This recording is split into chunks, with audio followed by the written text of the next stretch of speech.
Welcome to mini vlog 9ங்க. புரட்டாசி முதல் சனிக்கிழமை விலாக் தாங்க இது. சரி, ஃபஸ்ட்டு சனிக்கிழமையே கோயிலுக்கு போயிட்டு வந்துடலாம், உடுமலை திருப்பதி கோவிலுக்கு.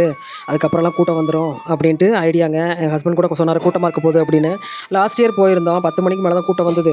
இந்த வருஷம் அது மாதிரி தாங்க போயிட்டு வந்துடலாம் அப்படின்னு சொல்லி போனோம். சின்ன வயசுலேருந்தே புரட்டாசி சனிக்கிழமைனா நான் அம்மா அப்பா 3 பேருமே விரதம் இருக்கிறது, இந்த நாமம் போட்டுக்கிறது, இதெல்லாம் வந்து ரொம்ப பிடிக்கும் எனக்கு. தாத்தா அவங்க வந்து ஆந்திராவிலே செட்டில் ஆனதுனால வந்து திருப்பதியை தான் வந்து குலதெய்வமாக வச்சுருந்தாங்க. ஆக்சுவலாக குலதெய்வம் முருகன் தான். அங்கே போய் செட்டில் ஆனதுனால திருப்பதி பாலாஜியவே குலதெய்வமாக ஆக்கிட்டோம். குடும்பத்தில் பிறக்கிற முதல் குழந்தைக்கு பாலாஜி இல்லை பத்மாவதி தாங்க பேர் வைப்பாங்க. அதனால தான் எனக்கே பத்மாவதி எங்கள் அப்பா பேர் வச்சார். அதுமாதிரி பக்கத்தில் திருத்தணி முருகன் இருந்ததுனால திருத்தணியும் கும்பிடுவாங்க. ஸோ திருப்பதி பாலாஜி என்ற திருத்தணி முருகன் தான் மெயினாக கும்பிட்ற சாமிங்க. கோவிலுக்கு வந்து பார்த்த துளசிலாம் வாங்கிட்டு பெருமாளுக்கு போய் பார்த்தோம். அதாவது ரொம்ப கூட்டம் இல்லை, கூட்டம் இல்லாமலும் இல்லை, அளவான கூட்டமாக இருந்துச்சு. ஒரு 10 நிமிஷம் க்யூவில் நின்றுப்போம், சாமி பார்த்தாச்சுங்க. சாமி பார்த்தது அது முதல் வாரமே பார்த்தது ரொம்ப சந்தோஷமாக இருந்துச்சு.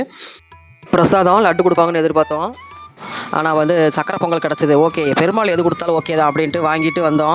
வெளியில் ஒரு பக்தர் வந்து அவள் கொடுத்தாங்க. ஓகே, அதையும் வாங்கிட்டு அப்படியே வந்தாச்சுங்க. வெளியில் வந்து பார்த்தா ஐஸ் வண்டி அது இதுன்னு ஏகப்பட்ட கடைகள் இருக்குது. சரி, புரட்டாசி சனிக்கிழமைக்கு வர்ற கூட்டத்துக்காக போட்டிருக்காங்கன்னு அப்படியே தெரிஞ்சுதுங்க. சரி, ஓகே, நம்ம காலையில் வந்து நல்லதாக போச்சுன்னு நினச்சிட்டு அப்படியே கிளம்பி வந்துட்டோம்.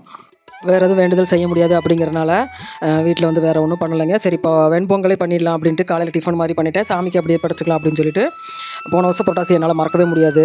ஏன்னா எப்பயும் வந்து கோவிலுக்கு போகணும்னு ஆசைப்படுவாங்க எங்கள் அம்மா அப்பா. போன வருஷம் போகிறதுக்கு 2 பேருமே அம்மாவுக்கு அல்சைமர், அப்பாவுக்கு இன்ட்ரெஸ்ட்டே இல்லை. அதுக்கப்புறம் புரட்டாசி மாதம் முடிஞ்சு தான் கம்பல் பண்ணி நான் கோவிலுக்கு அனுப்பிச்சி வச்சேன். அடுத்த 3 மாதங்களில் அவங்க 2 பேருமே இல்லை. சாரிங்க, மூட் ஆஃப் பண்ணல. அடுத்த விழாக்கில் சந்திப்போம்.